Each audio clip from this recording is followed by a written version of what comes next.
కొందరు జీవితంలో చిన్న ఎదురు దెబ్బ తగిలినా జీర్ణించుకోలేకపోతున్నారు. ఉన్నత చదువులు చదివినా వారు కూడా వివేకం కోల్పోతున్నారు.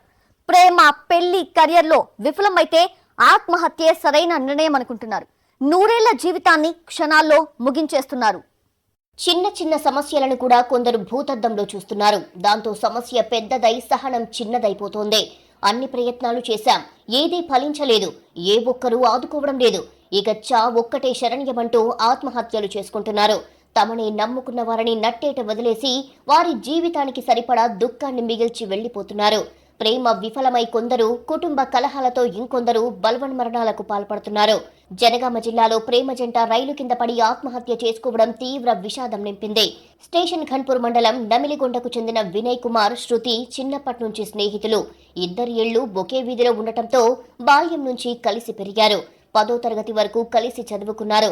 అలా మొదలైన వారి స్నేహం ప్రేమగా చిగురించింది. శృతి విప్రోలో సాఫ్ట్వేర్ ఉద్యోగం చేస్తూ హైదరాబాద్లోని అక్క ఇంట్లో ఉంటుంది. అప్పుడప్పుడు నమిలిగొండకు వచ్చి వెళ్తూ ఉంటుంది. వినయ్ కుమార్ స్టేషన్ ఘన్పూర్లో ప్రైవేటు ఉద్యోగం చేస్తున్నాడు. 3 ఏళ్లుగా వీరి మధ్య ప్రేమాయణం సాగుతోంది. వినయ్ కుమార్, శృతి ప్రేమ వివాహానికి అబ్బాయి తల్లిదండ్రులు అంగీకరించినా అమ్మాయి తల్లిదండ్రులు నిరాకరించారు. దాంతో 2 కుటుంబాల మధ్య గొడవలు మొదలయ్యాయి. వినయ్ కుమార్ ను పెళ్లి చేసుకుంటే ఆత్మహత్య చేసుకుంటారని యువతి తండ్రి బెదిరించాడు. కూతురుకు కాజీపేటకు చెందిన మరో యువకుడితో పెళ్లి సంబంధాన్ని చూశాడు. దాంతో ప్రేమికులు తీవ్ర మనస్తాపానికి గురయ్యారు.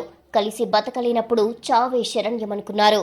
ముందుగా వినయ్ కుమార్ బైక్ పై భువనగిరికి వెళ్లాడు. అక్కడికి శృతి వచ్చింది.